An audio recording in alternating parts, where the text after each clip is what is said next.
Drop it.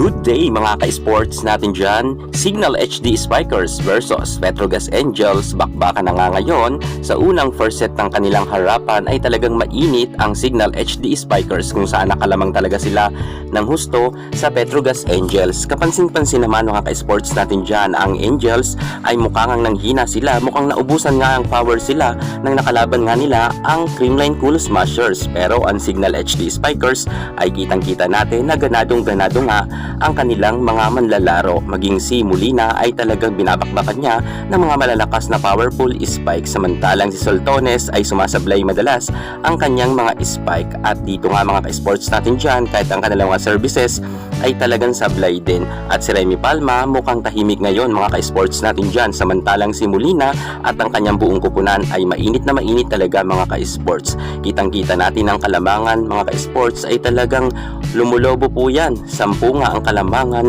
ng Petrogas Angels kontra nga sa Signal HD Spikers.